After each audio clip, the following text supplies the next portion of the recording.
Until recently, few of us had even heard of this animal. Then, one YouTube clip went viral and turned it into an internet celebrity. Its common name, the loris, comes from an old Dutch word meaning clown.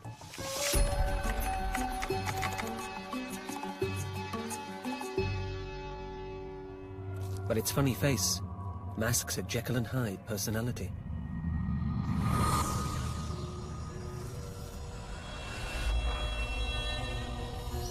For nearly 20 years, one woman has been under its spell. Some people believe that you have your own spirit animal, and I feel that I have found mine. Glimpse by glimpse, Dr. Anna Nekaris has been discovering the surprising truth about nature's real-life gremlins.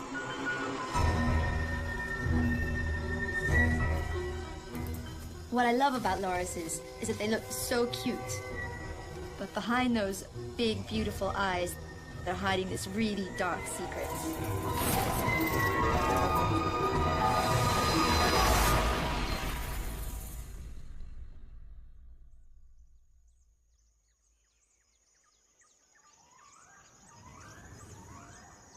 In the jungles of Indonesia lives an animal widely believed to possess supernatural powers.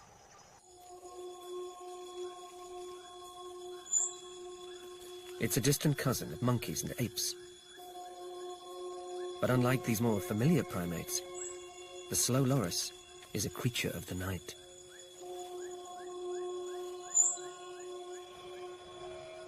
Let me know so little about it is hardly surprising. Few of us care to wander alone in the forest after dark.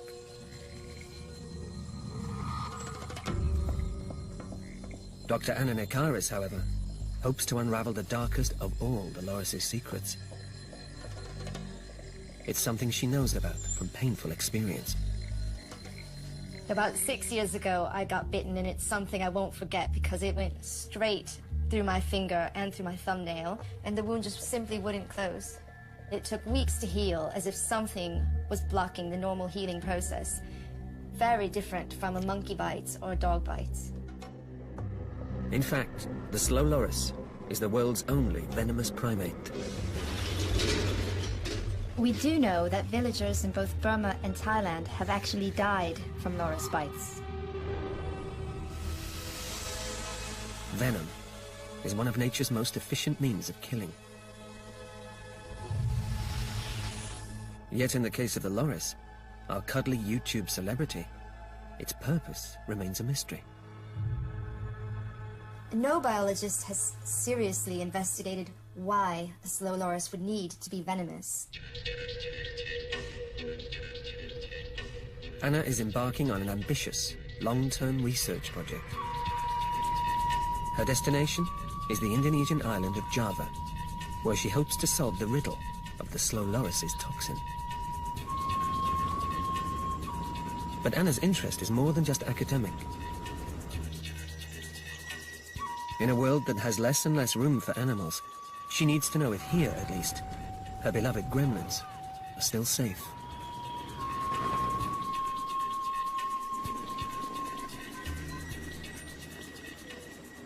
Base for the next few weeks is an animal rescue center, 3 hours south of Jakarta. This place specializes in looking after slow lorises. In total, around 120 of these critically endangered primates. Victims of an illegal pet trade, most of these rehabs are in need of professional care and are destined to live out their lives in purpose-built enclosures. A small handful can be set free. Yet sadly, and for reasons that remain obscure, many of those that return to the jungle die within a few months.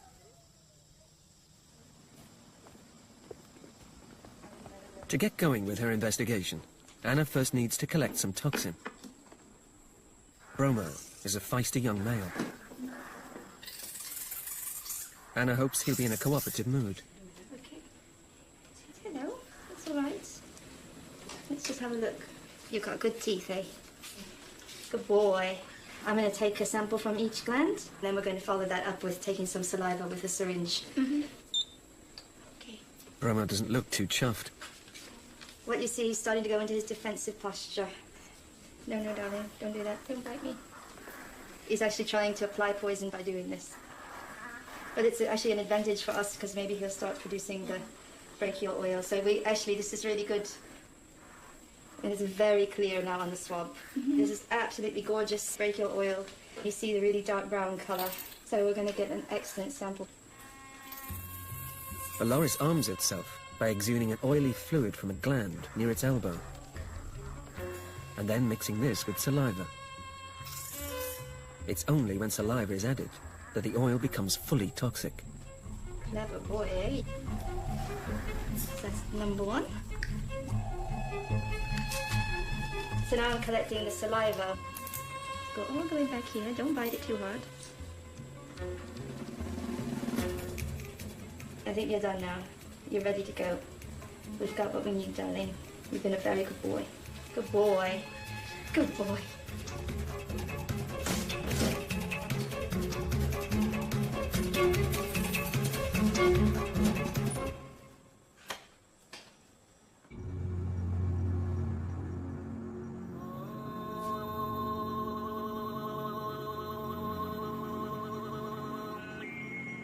While others sleep, over 100 gremlins begin to stir.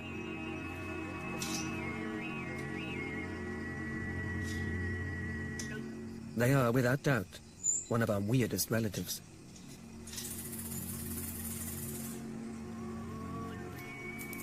Not just the world's only venomous primate, a slow loris also has 2 tongues. While the long one laps up nectar, its hidden partner may be scraping off pollen. Strange-looking hands appear to be missing a finger. An arrangement that gives the loris a better grip. Its back, meanwhile, has several extra vertebrae, enabling it to twist like a snake.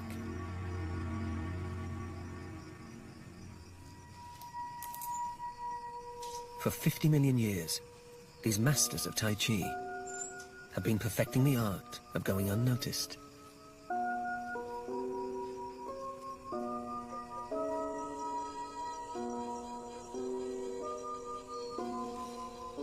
It's taken Anna a whole career just to uncover the most basic facts about their lives. White lights that really hurt the eyes. They start doing all the behaviors that people think are typical of lorises, like being slow. Like they can't see red lights.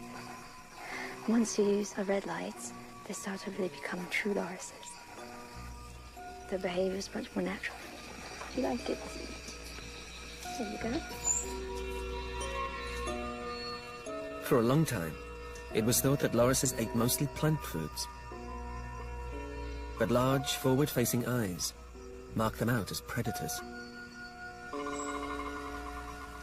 And Anna has found from her own research that they can indeed be highly carnivorous.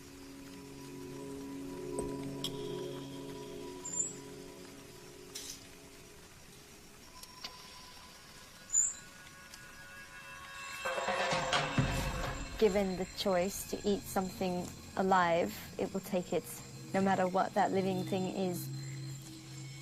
As well as bugs, animals as big as bats, and even birds are on the menu. Maybe the toxin is to take out large prey. Stealth is key.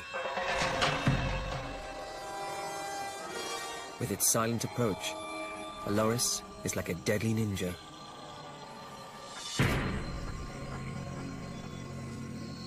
In the wild, what a loris would do is get a bird sleeping on a branch and slowly creep up to it and just grab it.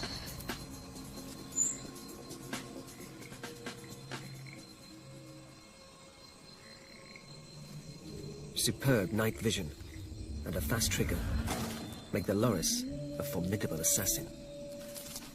They're much crueler than they look, these little lorises. But do they really need venom to kill their prey? If it evolved a toxin to kill prey, you'd expect maybe that it would be biting it and paralyzing the prey so that it could eat it slowly. But the second a loris catches its victim, it tends to just bite its head off. It seems that these carnivorous little critters must be using their poison for something else.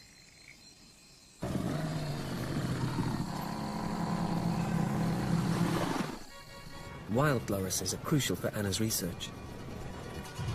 And the nearest place to look for one is on the mountain next to the rescue center. Anna's student, Richard Moore, is making a routine check on a loris called Willis.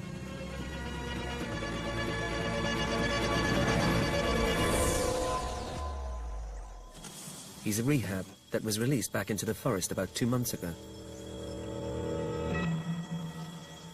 Because the Javan slow loris is one of the world's most critically endangered primates, every animal that leaves the center is closely monitored.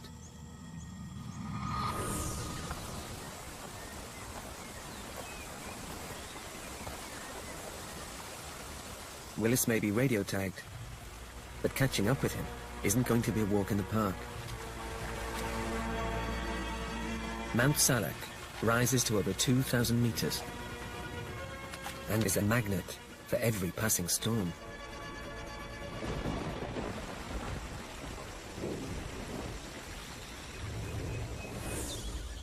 As night falls, Anna and Richard slog deeper into the forest.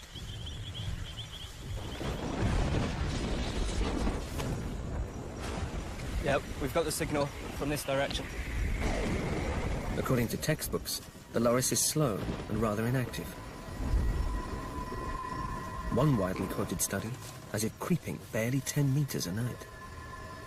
How big do you think his home range is? Yeah, about 30 hectares. Signal's a lot stronger now. Okay. They're homing in, but it seems that Willis is just waking up. Signal's still coming from up there. The so-called slow loris can move with surprising speed. Despite the fact they don't jump, doesn't mean they don't move. They're still fairly active, even in the heavy rain. And it can keep moving all night. Keep on trekking upwards. A free-ranging loris is a completely different animal from one in a cage. Once they've got lots of branches to move on, it's this absolutely beautiful, smooth locomotion. Since being out in the wild, he doesn't stop moving. But this is normal.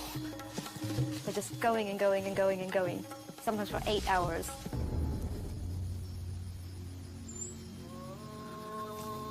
Until the point comes when you look at your GPS and you are really shocked to read that in a straight line the animal's gone 8 kilometers or 5 miles, and that doesn't include the fact that it's gone up and down, up and down, up and down. And so these animals are going really far, and they're going further than macaques, they're going maybe further than gibbons, because they're relentlessly moving. It's obvious who's in the driving seat here. And he's putting his foot down. I saw it for a second and then it flashed off. We had one little glimpse, and we could hear him. Well, you know what they're like. You've got them in sight 1 minute and then the next they disappear. Very elusive. He clearly can move very quickly, and he's running away from us. Willis is giving them the runaround, and the terrain isn't getting any easier. How did you get down there?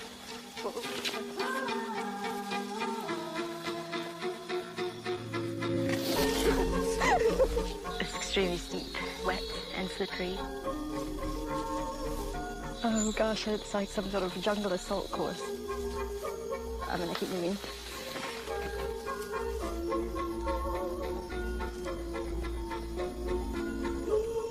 I think he's very close. After a long chase, Willis finally slows down. Just enough for Anna to get a decent look. He's just just moved up behind this foliage. You can see the eye shine just through there. There he is. Yeah. Oh, I see. It's amazing. Since last night, it's travelled this far. Out of 10 rehabs that the centre has tried to return to the wild, half have either died or fallen sick. Knowing why could prove vital for helping the species to recover. With dawn approaching, and the loris getting ready to bed down, Anna and Richard decide to call time.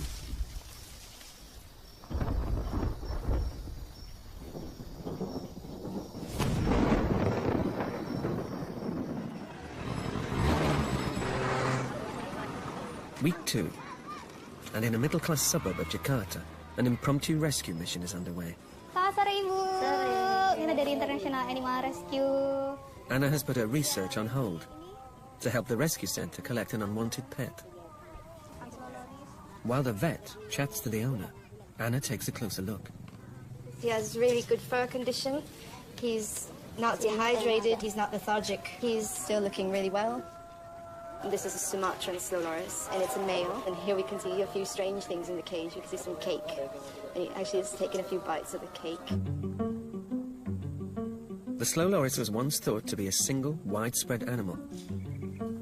But thanks to Anna's work, we now know that there are probably 12 different species. The demand for lorises as pets is still there. The fact that it's more difficult to get them from Java means they're sourcing them from Sumatra. I suppose when they run out of them from Sumatra, they'll get them from Borneo. The main reason it seems to have a loris as a pet is it's cute. She said that slow loris is cute, and then slow and looks funny. The main reason to get rid of it is it really stinks. A lot of people, once they get it as a pet, they really don't like the smell.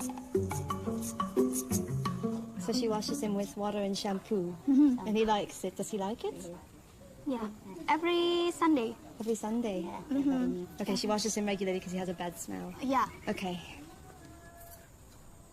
I did know someone who had one as a pet and didn't get a date for 3 years. His clothes really stank, and he really stank. But obviously they're very gorgeous animals. Wide-eyed, adorable fluff balls. One of the cutest animals in the world for some people. Anna's hope that this one can be returned to the wild proves to be short-lived. What you see here is the animal sticking its tongue out, which is one of the classic signs that its front teeth have been cut out by the traders in the market. When they do this, they usually just use nail clippers or pliers, and they brutally rip out or cut out the front teeth. They leave the roots inside. This mess is up to us to fix in the center for the veterinarian to do a root canal. But because his front teeth are missing, he could never be reintroduced into the wilds. Traders cut out the front teeth precisely because they fear the animal's venomous bite.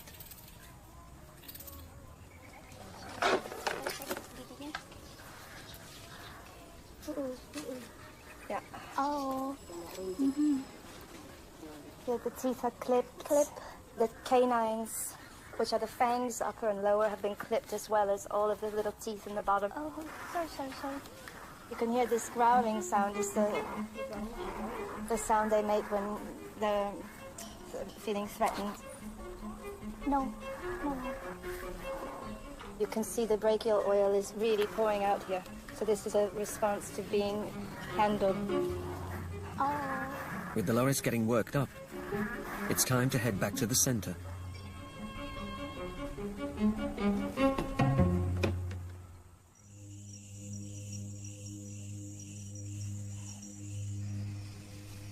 Every loris at the rescue center has a name. Anna has christened the new arrival Chapat, or Speedy. He won't be getting any more cake or shampoo rinses. But his pristine fur has got Anna thinking about the purpose of loris toxin. We never see any ticks or lice or fleas on them. I think it would be pretty extraordinary if lorises were somehow producing their own insect repellent.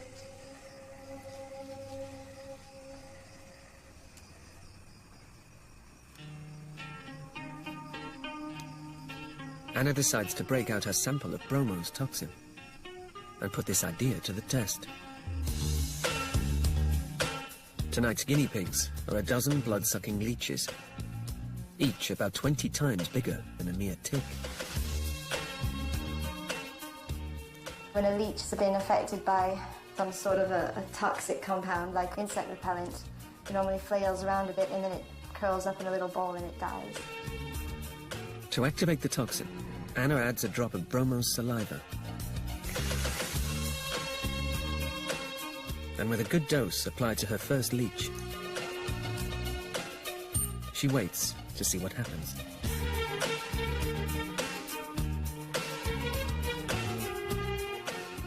He's getting very lethargic now. He's really slowed down now, he's not moving. It's definitely having an effect.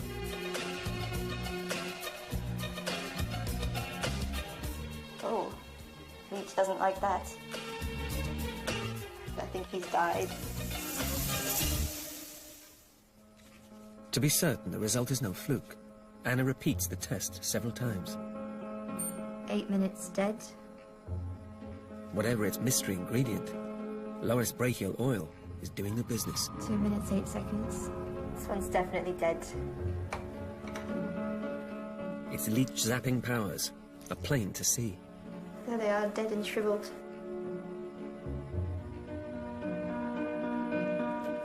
Remarkably, even a baby loris can produce brachial oil. Maybe, by coating itself with toxic saliva, a loris is shielding itself against a whole range of potential parasites. Yet if the poison is simply a personal insect repellent, then why does a loris produce so much of it whenever it wants to bite?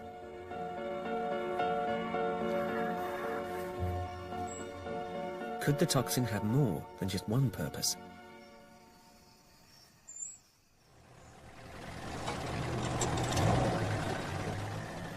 Sometimes scientific discovery lags far behind what local people have known for centuries.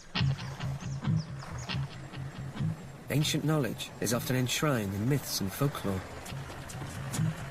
And in the hope of finding a useful clue, Anna is traveling deep into the mountains of West Java. In every country where lorises are found, they're either revered, they're feared, or people want to use them in some way. These animals are really mystical creatures.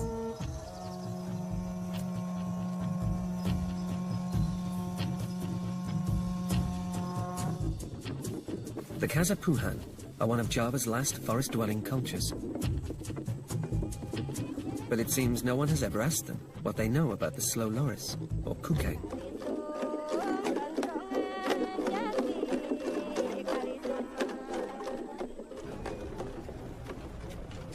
At the end of a hair-raising trek, Oh my God.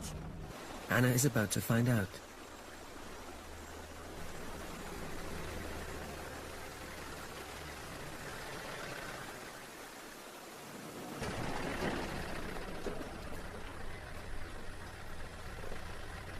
Mr. Kokon, a village elder, is unaware of Anna's special interest in lorises. Does he have any stories about animals in the forest that are particularly dangerous? Ana sangat tertarik dengan pengetahuan lokal tradisional dari masyarakat Kasepuhan. Kukang itu berbahaya benar-benar. Kalau di orang tua juga emang sudah cerita dari dulu. Belum ada. Belum ada. No, Belum. Binatang itu nggak boleh disentuh, nggak boleh dipukul karena Few animals are so steeped in superstition as the loris. Their bones are thought by some to bring bad luck. And according to one folktale, a wife can control her husband more easily if she keeps the skull of a kukang in the water jug.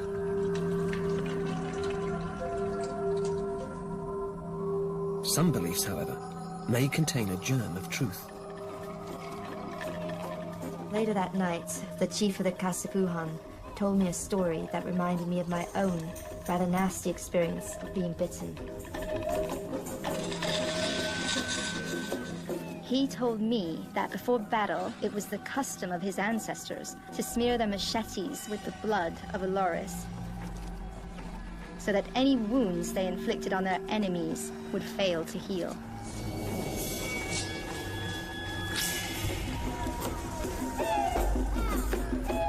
Could a loris really possess something that stops wounds from healing? And where could such a strange poison come from?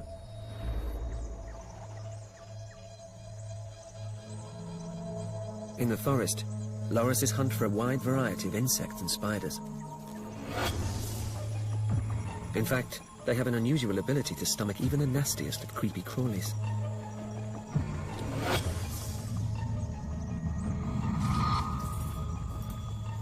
They tend to eat really noxious things, things that are stinky and things that spray. It doesn't get deterred by colorful things that are indicating that these animals are poisonous. Whatever their poison is for, it's a fair bet that lorises are getting at least some of it from their grisly grub. So far, Anna has barely seen a loris outside a cage. To understand why they're toxic, she needs to spend time with them in the wild. Gunungede Forest forms part of a national park and is a haven for local wildlife. One of Indonesia's oldest protected areas, it provides a refuge for the rare silvery gibbon.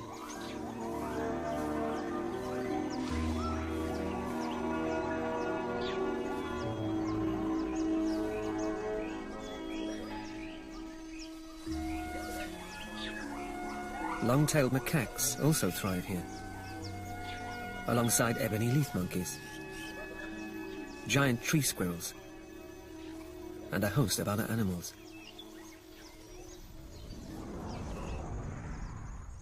But it's the nightlife that Anna has come for. Gunung Gede is renowned as one of the best places in the whole of Java to watch lorises.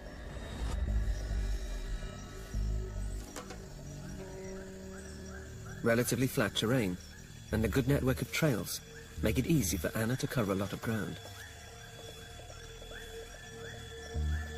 What's more, there are plenty of flowering shrubs to tempt lorises down from the treetops and into view.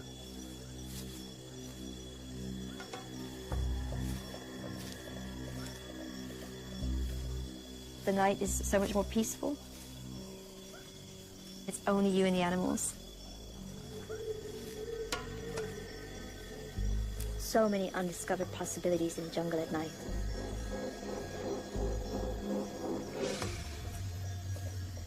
But at this hour, the jungle belongs to the leopard.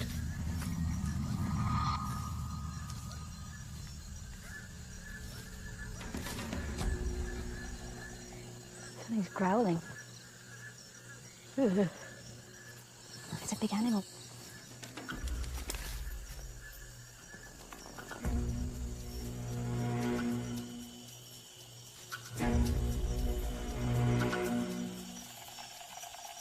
Though she's aware of the danger, Anna decides to press on.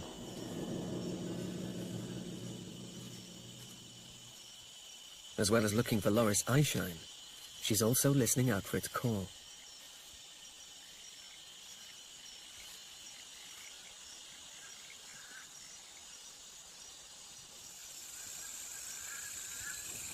It's not terribly loud, but I know it very well and I can still pick it up amidst all the other noise at night. They'd have to be here somewhere.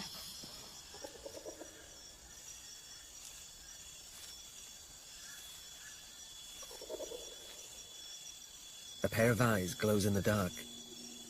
It's a Everything is right. There's flowers everywhere and there's tiny fruits. And there are animals around. I've seen civets and bats, but not a single loris, not even a single call. Could normally expect to see 6 or 7 in one night. And now, searching 12 hours, I haven't seen anything. No lorises, and I'm just exhausted. and frustrated.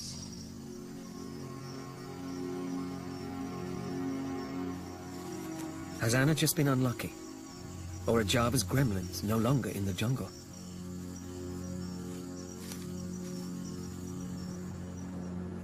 In the daytime, I saw all the other primates. But it really felt like a completely dead forest in terms of lorises. I don't know where they are.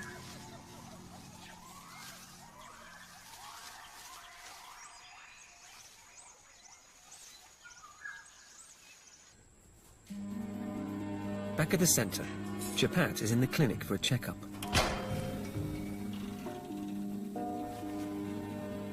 Around 80% of the lorises that come here have had their front teeth crudely cut out.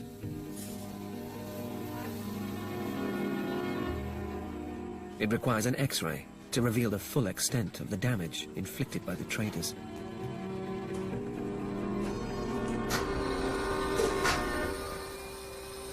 We can see here, these are the canines. This is a small hole. Yeah, like a small exactly. hole. There shouldn't be any hole. And this is the area where the microorganisms and the food is going to go through and cause infections. And these infections can be quite dangerous. Yeah. An infection can start in the mouth, but can actually affect the whole system and cause septicemia and even death.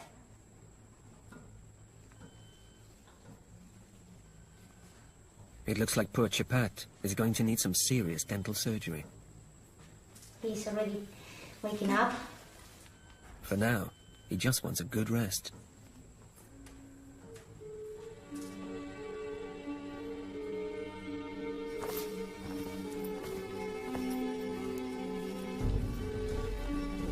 Anna is back on the hunt for wild loris. Having failed to find any in the forest, she's changed tack. Fields and gardens have replaced most of the trees around here. Yet surprisingly, there have been reports of lorises clinging on in a few remaining clumps of bamboo.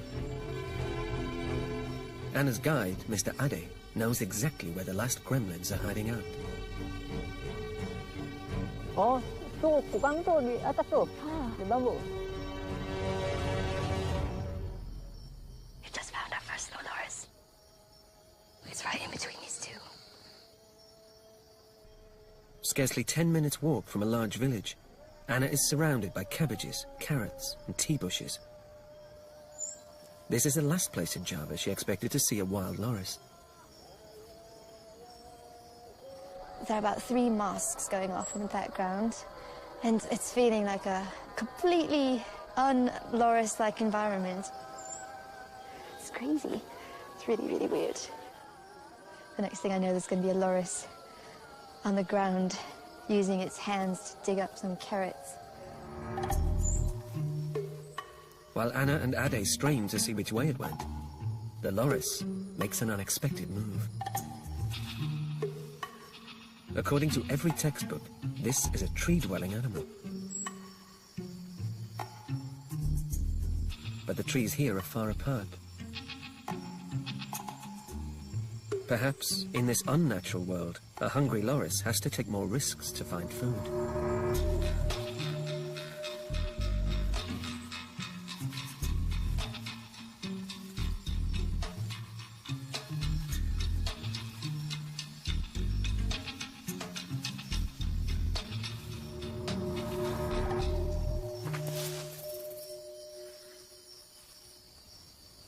Thought I saw it again.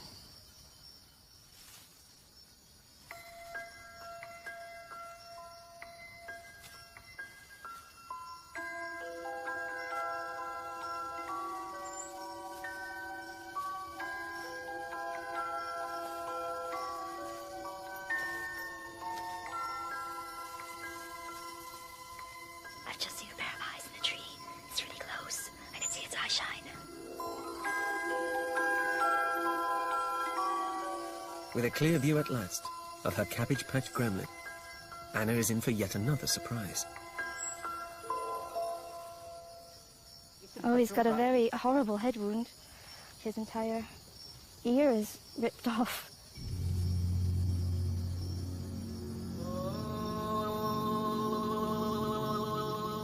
life is not just tough for this damaged individual. To Anna, it's beginning to look like the whole species is struggling to survive. The really frightening thing is, this isn't a protected area, it's not a national park. So they're going to be completely reliant on the people that live here to protect them. If the people don't want them, then that's it. So it's exciting to see them, but at the same time, if this is the only place they have left, I don't know what the end of the story will be.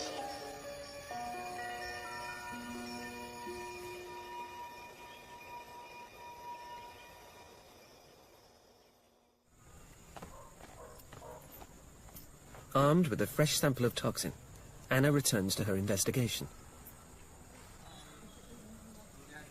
Could the poison be strong enough to repel not merely a leech, but a huge predator? Sun bears are nocturnal hunters that will eat just about anything. Their sharp teeth and raking claws would make short work of a loris. A loris would be very vulnerable to one of these. They could definitely sniff one out and just grab it from a tree with the sharp claws and eat it.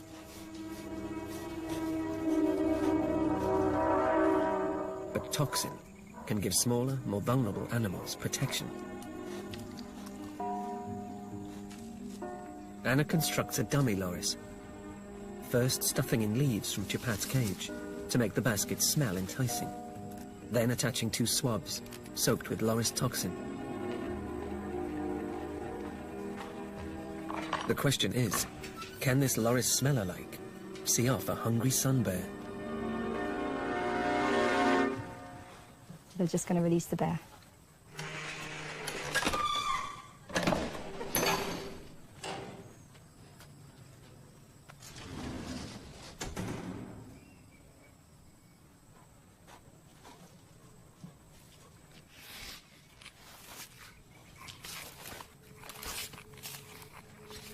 If you happen to be venomous, it's worth advertising the fact, especially to something that's about to eat you. In the dark and at close range, smell is one way to get your message across. And when its nose finds the swab, Oh, the bear beats a retreat. oh, she doesn't like that. Once she hit that cotton swab, she dropped it. She got really excited. She thought she was going to get something to eat. She was sniffing. Then she stuffed her head in, and in a minute she touched the cotton swab. She did turn away. Going back now for a second sniff. Ooh, really didn't like that. Just had one sniff and walked away. Still hungry, the bear comes back a 3rd time. She's gonna have one more try, see what she does this time.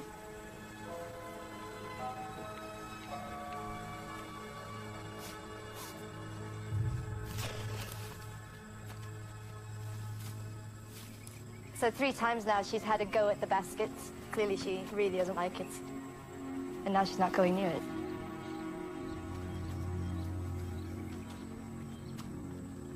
Something has put its nose out of joint. Clearly the bear got some sort of a warning signal that said, you must avoid this basket. I'm really impressed, actually. In fact, most animals leave lorises well alone. Perhaps the toxin acts as a double shield, repelling predators as well as parasites.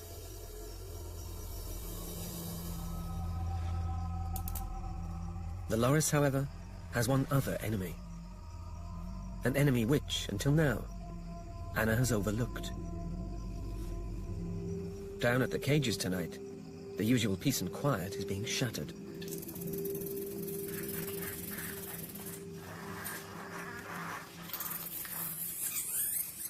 There's actually some fighting in the cage across at the moment. Oh, for about the past hour they've been fighting over there. And these little gremlins fight dirty. Males compete really furiously for a single female, where they actually will hurl each other out of the trees to get the female.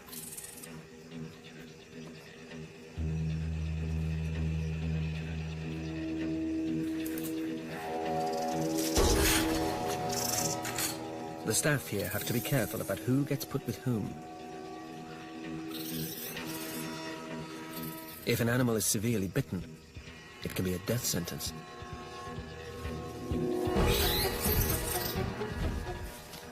Lorises always just go for the head. I often see wounds. They almost are always bald patches with no fur whatsoever. It's a really horrible, horrible scar. It's as if one loris took a machete to the other and scalped half its head off.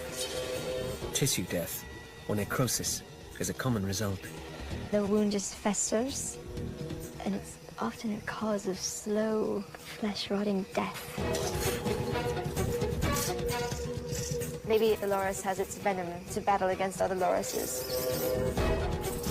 Maybe males are fighting males and females are fighting females. Maybe this venom is to kill another loris to gain territory.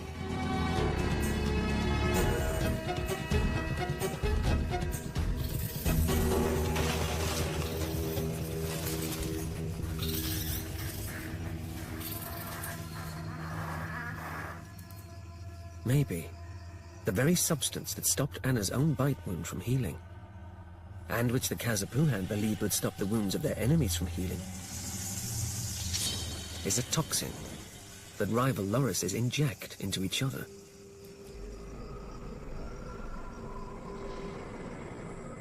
Remarkably, recent tests have shown that loris toxin may in fact contain several chemicals with the power to dissolve flesh.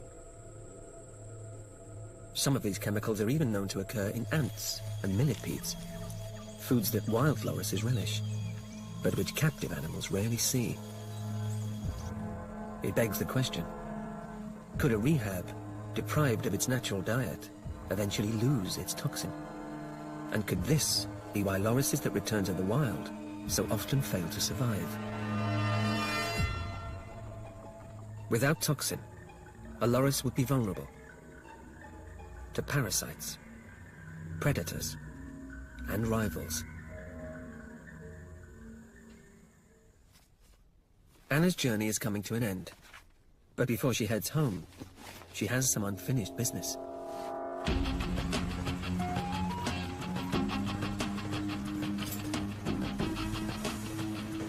While Chapat has the shattered stumps of his front teeth taken out, Anna forces herself to confront a bigger and more troubling question.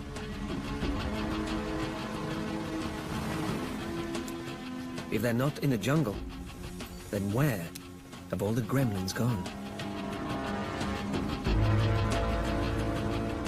Jakarta has several thriving pet markets, but these are not places for animal lovers or the faint-hearted.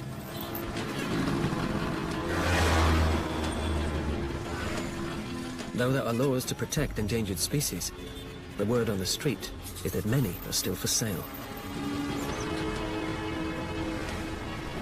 I'm in a back alley, 5 minutes from one of Jakarta's most notorious animal markets. Given that people with cameras trying to film the illegal trade have been seriously beaten up, I am a little bit nervous going into this. If there are any lorises here, then Anna is determined to get photographic evidence. Rigged with a hidden camera, she sets off with another member of the film crew. Together they'll be posing as a tourist couple who want to buy an exotic pet. The more ignorant we appear, the more likely they'll show us the illegal animals.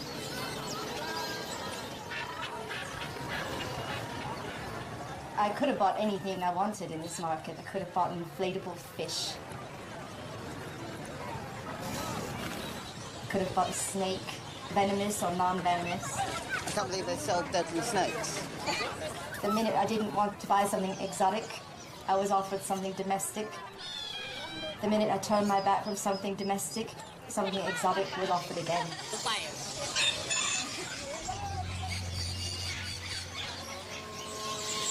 More life in here than in the rainforest. Walking around a market like that, it's very hot. The animals must feel it themselves. It's really overpowering. The way the animals are treated is shocking. Crammed into cages, on top of each other. Most of the monkeys we saw in the cages should have still been with their mothers.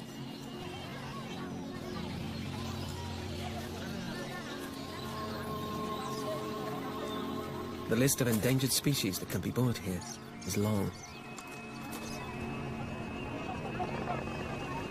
And not far from the monkeys, Anna spots her first loris.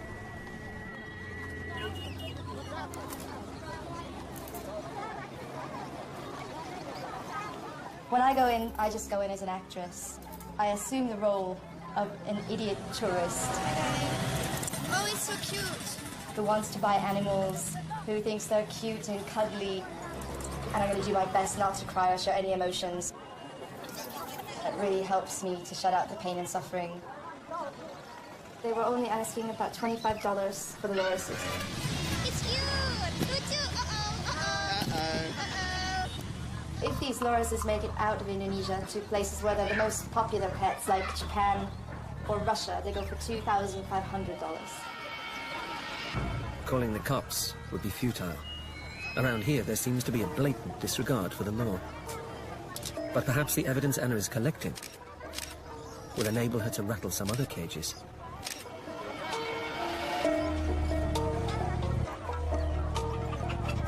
Lorises are now very much protected by Indonesian law. The fact that we saw so many lorises in cages was extremely shocking. So the price for this loris is just a little bit of £20. I think that's a bit of a discount because she has only one eye. Tapi agak ini adalah coklat ya.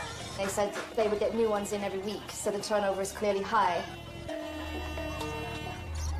In total, we saw 23 lorises from Sumatra, Borneo, and Java. God knows how many more they've got behind the scenes. What you see on the street is the tip of the iceberg.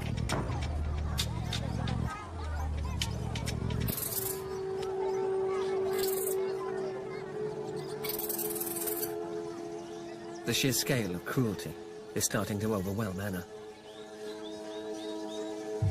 But the worst is yet to come. The man took out a box of lorises and just so cruelly slamming them down and flipping them over. I had never experienced that before. That boy in a girl. And these lorises in the box, 3 of them all just looked at me like, please help me get out of this box. You know, we're going to die. Hello, babies. This one looks a bit sad. They look at you, it's like they look into your soul. I want all. It's that moment I knew I was going to blow my cover. I thought, we've got to get out of here. We need to get the dog food. Yeah, the dog food. You could see the suffering in their face.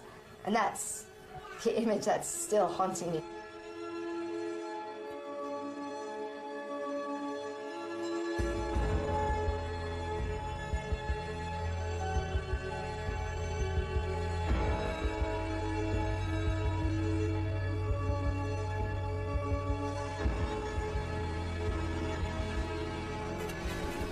Those animals, all 4 of them, were only holding on to each other because they had nothing else in this box to hold on to. And then they all 4 at once, just turned and looked at you. It's really awful. And they kind of looked at you and thought, oh God, are you going to save us? And you thought, I could save you, and I could buy you, and I could take you back to the center, and I could maybe release you to the wild. And they're so gorgeous, so beautiful, and you think, but we can't buy them.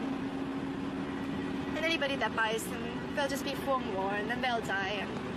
And there's not many left in the wild.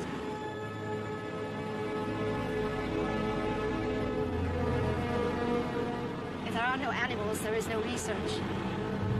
If we can't save them, we can't know anything about them.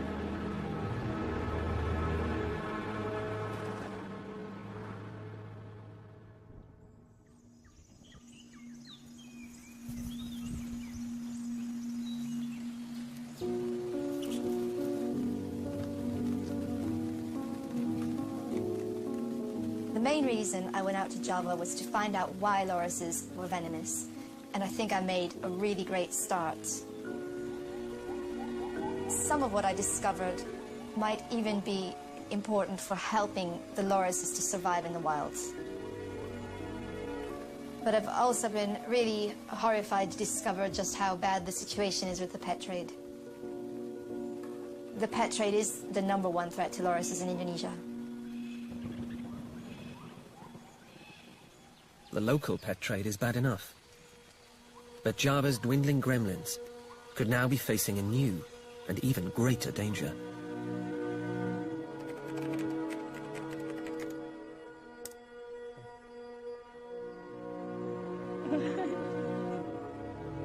Recently there was a video on YouTube where a slow loris was being tickled by its owner.